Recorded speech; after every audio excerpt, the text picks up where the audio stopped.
Let's get started. 5 minutes. Welcome to Martin Heidegger's Being in Time. This was written in the late 1920s, and this book is excellent for better understanding artificial intelligence. We're going to be focusing on this book from the point of view of transformer architecture, which is the underlying architecture for Gen AI. And we're going to use these terms, concepts, the meat of the book to be able to better understand how AI works, what it struggles with, why. There's a lot of questions out there about artificial general intelligence. Are we going to achieve it? But what is intelligence? What does it mean to be human? What does it mean to be in the world? All these things are explored by Heidegger in Being in Time, and there are a number of other books that we'll likely get to, but reading this book is a bear. And so I thought, hey, let's read it together. Could be fun. So with that, since we only have 5 minutes, let's jump in. Now, we're not going to be able to read everything in this book.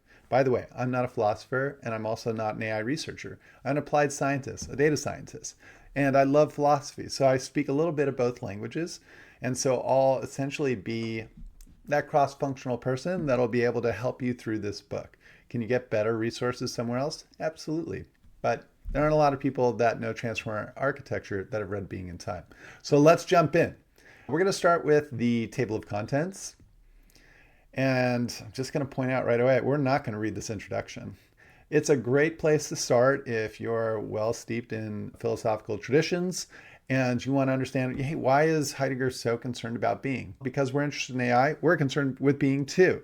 But he has a whole reason for sort of diving into Being in Time. And what we're going to do is we're going to actually skip over to Division 1, and we're going to skip to Section 2, which is being in the world in general as a basic state of Dasein. And we're going to talk a little bit about Dasein and then how to read the book, and we'll call it quits there. So let's jump into that section. I'm going to jump. Okay, here we are. All right, so it starts off with talking about Dasein. I'm going to turn on my little, here we go. Okay, so Dasein is an entity in which, in its very being, comports itself understandingly towards that being. This shouldn't make any sense because we're going to be reading this book using a method called the hermeneutic circle. What that means is we're going to learn a little bit about the parts to better understand the whole. And then the more we learn about the whole, we're going to contextualize our understanding of the parts and expand that. And then over time, we're going to be iteratively understanding the work. So we start with little morsels that he gives us. We make the best of it we can, understand the whole, and then we come back to the parts. Now, I like to say that the way you read Being in Time is recursively. Like he just said, understandingly. Dasein. He hasn't unpacked any of these terms. So you didn't really ever have a chance to begin with. This isn't you being dumb, and this isn't him necessarily being a bad writer, although he is. It's too tough of a nut to crack. So if we were to draw it out, you basically got this whole, okay, we're going to be talking about being, there's this thing called Dasein, which is a part. And you're at that initial point where you really don't know enough about either one to make sense of the book. And that's why the book loses a lot of people. So my goal here is really to help you understand what these things are. Let's dive into Dasein first. Dasein is made up of Da, which means there, and Sein, which means being. It's a being there. I've heard of Heidegger also referring to it as being present.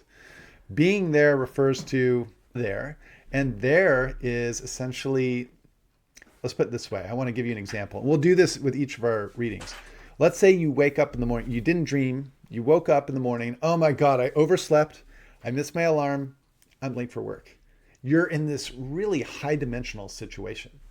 But all of that sort of becomes available to you, not by choice, but it comes to you because you have it there. You're in this clearing. There are all these horizons down which you can essentially understandingly experience what it means to be in a there.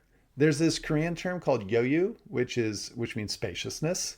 And with spaciousness, you can feel it waking up late to work, that everything is tense, right? And there's this tension that underlies sort of everything that you're doing or feeling. You might feel cluttered or like claustrophobic.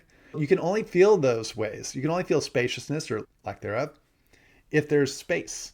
And so space in this sense is the there.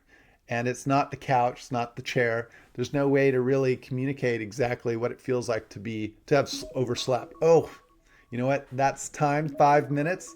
We're going to pick up here in our next reading. I hope you enjoyed the introduction. We'll talk again soon.